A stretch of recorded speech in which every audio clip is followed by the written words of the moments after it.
Aujourd'hui, vous présentez 8 artistes qui exposent chez vous.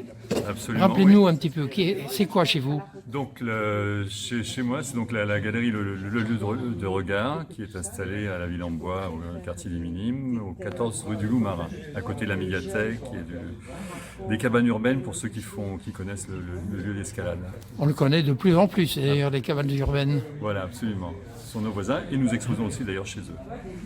Et Donc, aujourd'hui, pour ce qui concerne cette exposition qui vient de commencer, donc autour de la thématique donnée par le Centre Soucis, donc Homme, que dis-tu, j'ai sélectionné, alors vous avez dit 8, je crois que c'est 7 artistes, mais enfin de toute façon on va faire le tour, on va voir un peu les uns les autres, qui peuvent correspondre à cette thématique en tout cas, qui expriment quelque chose avec leur travail.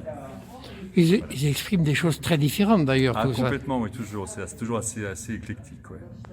Alors, montrez-nous un petit peu. On commence par les photos. On commence par les photos, oui, les photos de Stéphane. Alors, il a un nom d'origine alsacienne, j'ai toujours peur de l'écorcher. Stéphane Couette, je pense, il me pardonnera si jamais, parce que pour moi c'est Stéphane. Donc des photos de montagne, parce que c'est un passionné de montagne, de randonnée en montagne. Et un texte très beau, le dialogue au sommet. Parce que malheureusement la femme de Stéphane est décédée il y a quelques années et elle lui avait fait promettre d'exposer ces photos qu'elle trouve magnifiques et qui sont magnifiques. Et donc Stéphane est venu me voir un jour me demandant ce que je pensais de son travail, si j'étais d'accord pour l'exposer, et c'était bien sûr oui, puisqu'il est là. J'ai déjà aussi exposé à la galerie. Par contre, j'ai de petits problèmes avec les reflets. Ah oui, ça c'est que... le problème. Parce qu'on va avoir des traînées vertes sur la montagne. Ok, donc après Stéphane, nous allons voir. Nous continuons. Alors on est en montagne. Là nous sommes maintenant en plaine, parce que nous sommes à Niort. Alors je vous explique pourquoi Niort, parce que le peintre est brésilien, mais les paysages sont niortais. En fait, c'est Watson Silva qui est un peintre brésilien qui vit à Niort. Et on a quelques-unes de ces toiles. Alors celles qui sont là devant vous en ce moment représentent des rues et des paysages niortais et du Marais Poitevin, parce que je crois qu'il y a Coulon, attendez, il faut que je vérifie, il y a Coulon et je crois que c'est Hercel autour. Coulon et Magnier, pardon, excusez-moi, Magnier. Avec une baleine à manier? Non, là c'est d'une rue de Niort. Ah, pardon. Et c'est la vue qu'il a de sa fenêtre en fait. Oui. Et je sais pas, c'est un nuage qui l'a inspiré. Voilà, il a vu une baleine dans le ciel. Voilà, absolument. Voilà, tout à fait. Alors là, ça doit être l'église Saint-André, je crois, à Niort, il me semble, de mémoire.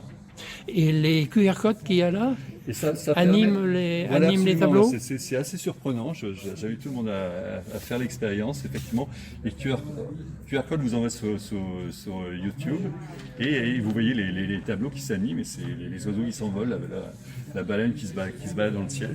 Il faudra aller voir ça. Ah oui, c'est vraiment surprenant. Oui. Le jour, il m'a montré ça. Je lui ai dit, qu'est-ce que tu as fait? C'est tout un travail d'animation assez incroyable. Oui. Ok. Après Niort, on continue à Niort. On retourne, on va au Brésil, justement, la patrie-mère de Watson.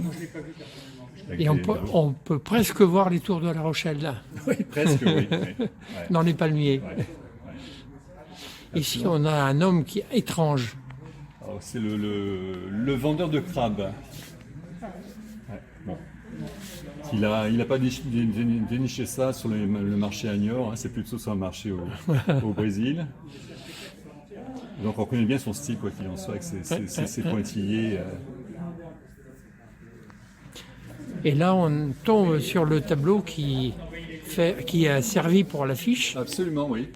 Un tableau, un couple de Françoise Bathiot-Moison, donc je crois qu'on a eu Françoise Bathiot, oui. Alors c'est toujours un peu difficile pour moi de retrouver les noms parce que tous mes artistes, je les connais tellement bien je les appelle par leur prénom et parfois j'ai un peu de mal à retrouver le nom de famille. Et donc sa dormeuse qui moi j'avais exposé déjà à la galerie qui avait servi de tête d'affiche pour une expo que l'on a fait cet automne. De mémoire, c'était cet automne ou cet été, je ne me rappelle plus exactement. Et là, on arrive dans la parole. Alors. Dans la parole, oui, justement. Alors Jean-Marc Jobot, qui est un habitué chez nous et qui est aussi un habitué à Souzy, puisque c'est la deuxième expo que nous faisons en tant que le lieu de regard, et il y participe pour la deuxième fois. Donc voilà, il nous a fait un travail justement pour l'écriture, mais je pense que vous allez l'interviewer tout à l'heure, il en parlera bien mieux que moi. L'amour simplifie la vie du soir au matin et du matin au soir. Voilà. C'est sa vision des choses, donc c'est vrai qu'il a une vie de couple.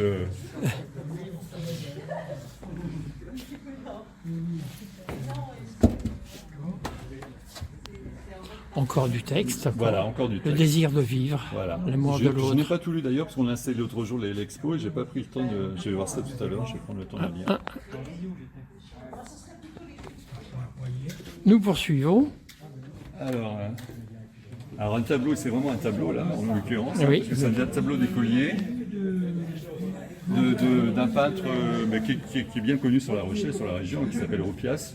C'est d'ailleurs avec lui que j'ai démarré le projet de la galerie. Je crois que dans le petit magazine du diocèse, il fait référence justement à Roupias et ce fait qu'on ça soit avec lui que j'ai démarré.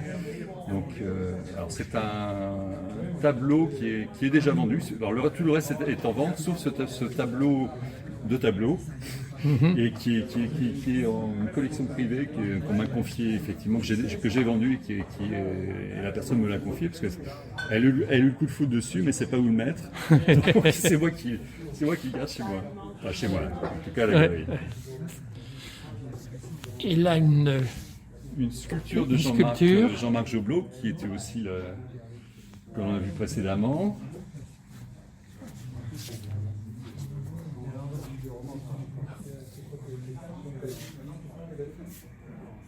Il a bien ses deux yeux, ça va.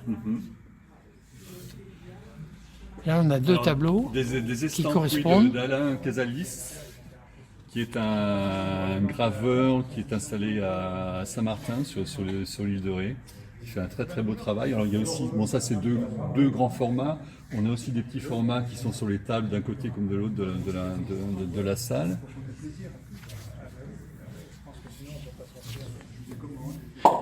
Et qui a détourné ces plans? Alors c'est Régis Guéniet. Non, encore, je suis toujours fait.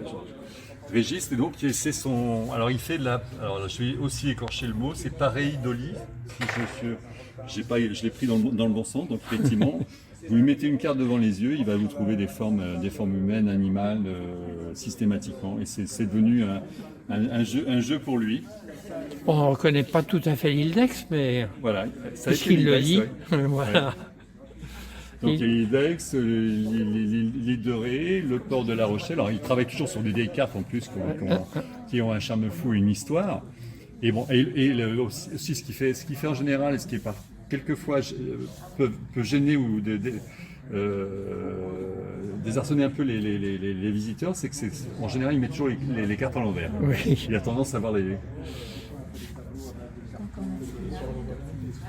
Donc ici, on continue toujours avec le travail de Régis. Oui. Parce que c'est ça, j'avais fait ça, j'étais enseignante, j'avais fait ça. Et en dessous, sur la table, on a des sculptures en béton. En béton de Fred Panier, qui est là aussi, vous allez pouvoir interviewer quand j'aurai fini de babasser. Voilà. Et donc les dernières cartes, alors celles-là, alors je les ai jamais montrées parce que je les gardé pour les montrer ici parce qu'en fait ce sont des cartes du diocèse italien au Moyen Âge et je me dis si je les expose un jour, ça ne peut être que là, forcément. Alors j'espère que Régis va arriver bientôt puisqu'il pourra vous les commenter lui-même. Un peu doué quand même au niveau manuel. Ok, on a fait le tour de l'exposition. On revisionne un petit peu.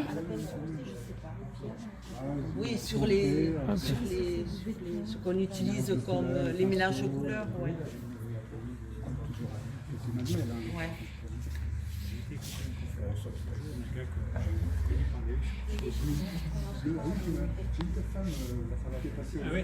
Bien, merci beaucoup. On peut voir vos expositions. Oui, dans l'exposition en ce moment à la galerie, donc nous avons une exposition autour du street art. qui dure jusqu'au 2 avril. Donc, je conseille tous d'aller voir.